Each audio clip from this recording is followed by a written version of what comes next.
Hello student. तो अभी हम देखेंगे जो क्वेश्चन नंबर 3 का जो लास्ट टू पार्ट है। ठीक है। तो क्वेश्चन नंबर 3 का लास्ट टू पार्ट क्या है? वो है नाइन्थ और टेंथ। ये अभी हमने डिस्कस आपके साथ नहीं किया। इसके बाद फिर क्वेश्चन 4 से लेकर के लास्ट तक आई थिंक जो मैं बुक में देख पा रहा हूँ कि क्वेश्चन नंबर 20 तक है। वो हम सारे क्वेश्चन वन बाय वन करते चलेंगे। तो नाइन्थ पार्ट क्या करता है देखिए। ए इसमें गिवन है that is equal to first term. N जो है टोटल नंबर ऑफ टर्म्स मुझे मालूम है। एस जो है 192। एस कितना है? 192। अब जब एस 192 है इसका मतलब है कि एस एन जो है एन तो है, लेकिन एन यहाँ पर टोटल 8 है, इसलिए एस 8 इज इक्वल टू 192। कुछ ऐसा। ठीक है। एस 8 कितना हो गया? 192। और आपसे पूछा डी। मैं इस क्वेश्चन को दोबारा समझा रहा हूँ कि ये जो एस है यहाँ पर और जो एन 8 लिखा है, इसका मतलब है कि एस 8 की वैल्यू 192 है। एन नहीं लिखा तो आपको कुछ समझना पड़ेगा कि यहाँ पर एन की वैल्यू क्या है। अब आपको मैं जैसा कि बताते आ रहा हूँ, जो हमें वैल्यू मालूम होता है हम उसी को आगे कंटिन्यू करते हैं। तो एस एन जो है उसका या एस 8 जो है कितना है? 192। एस 8 तो according to the formula n by two into two a. चलो फॉर्मूला लिख लेते हैं। N minus one into d that is equal to 192। 2 4 जा 8 4। ए की वैल्यू 3 है तो 2 इंटू 3 प्लस 8 माइनस 1 क्योंकि एस 8 है। अब यहाँ पर मुझे डी मालूम करना है, so that is equal to 192। So 4 2 3 जा 6 plus 8 minus 1 7 d is equal to 192। 6 plus 7d is equal to 192 by 4। हम 4 को राइट साइड ले गए तो इधर मल्टीप्लाई है तो उधर डिवीजन हो जाएगा। 4 4 जा 16, 3 4 8 जा 32। सो 6 plus 7d is equal to 48। So 7d is equal to 48 minus 6, 7d is equal to 42, d equal to 42 by 7, 7 6 is 42, d equal to 6। देख रहे हैं कितना आसान है। कॉमन डिफरेंस हमारे पास आ गया। अब इस क्वेश्चन का जो लास्ट पार्ट है जो है 10th, वो कितना है? एल यहाँ पर दे रखा है 28, एस यहाँ पर दे रखा है 144 और इसने बोला there are total 9 terms. Statement में क्या लिखा है?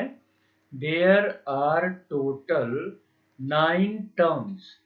मतलब एन नहीं लिखा और ये बोल दिया फाइंड ए। क्वेश्चन देखिए। एल 28 गिवन है, एस 144 गिवन है और इसने बोला देयर आर टोटल 9 टर्म्स। अब ये जो टोटल 9 टर्म्स हैं, क्या मैं इसको n इक्वल टू 9 लिख सकता हूँ? ये चाहता तो सिंपल भी दे सकता था और सिंपल दे भी रहा है काफी सारे ऑप्शंस में, बट यहाँ पे सिंपल नहीं लिख के n की वैल्यू 9 लिख दिया और बोला कि आप फर्स्ट टर्म जो a है उसकी वैल्यू बता दो क्या होगा। ठीक। अब ये जो l है यहाँ पर, l यहाँ पर मतलब है an। ए एन बोलिए जो लास्ट टर्म है या एल बोलिए जो लास्ट टर्म है, बोथ आर सेम, कोई डिफरेंस नहीं है। अब यहाँ पर समझिए कि जब ए एन 28 है और टोटल 9 टर्म्स हैं, तो इसका मतलब क्या हो गया कि जो लास्ट टर्म है क्या मैं उसको A9 लिख दूं? A9 इज इक्वल टू 28 क्योंकि n की वैल्यू तो 9 है और A9 can be written as A plus 8d is equal to 28। Correct. एक तो ये हो गया। दूसरी चीज s इक्वल टू 144 है। जब n की वैल्यू 9 है तो क्या मैं S9 लिख सकता हूँ? I think yes. According to the formula n/2 9/2 2a, a मुझे मालूम नहीं है, n-1 9-1 d भी मालूम नहीं है, that is equal to 144. So 2a plus 9 minus 1 8d 144 into 2 divided by 9. 9 1 जा 9, 5 तो 9 6 जा 54. So 2a plus 8d is equal to कितना? 32। एक तो ये आ गया। अब यहाँ पर करना क्या है? आप क्या a equal to 28 minus 8d लिख सकते हैं? ये हो जाएगा इक्वेशन फर्स्ट। और यहाँ पर ये जो इक्वेशन 2 है, तो यहाँ पर लिखेंगे put a in equation first, in equation first या सेकंड करिए, सॉरी, इन इक्वेशन सेकंड। ये जो a की वैल्यू आई है, ये जो a की वैल्यू आई है, ये इस a की वैल्यू को सेकंड वाले में पुट करना है। इसका मतलब जो 2a plus 8d is equal to कितना है? 32। 2a, a मतलब कितना यहाँ पर आ गया? 28 माइनस 8d, मैं यहाँ से उठा रहा हूँ from equation first, plus 8d is equal to 32। 28 2 जा 56, 8 2 जा 16d plus 8d is equal to कितना जी? 32। So 56 minus 8d is equal to 32, minus 8d equal to 32 minus 56, minus 8d equal to 6 minus 2 4, 5 minus 3 2 minus 24, minus minus दोनों side है तो cancel, so d is equal to 24 by 8, 8 3 जा 24, d is equal to 3।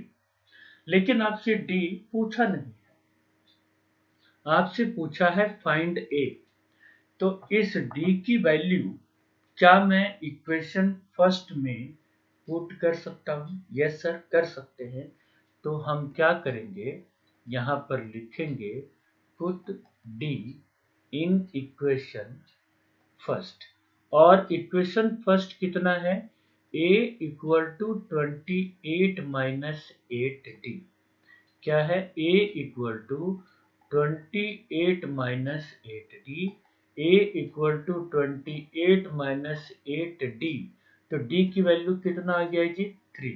Okay, so a equal to 28, 8 3 जा 24, a is equal to 4। ये लीजिए, ये answer हमारे पास आ चुका है।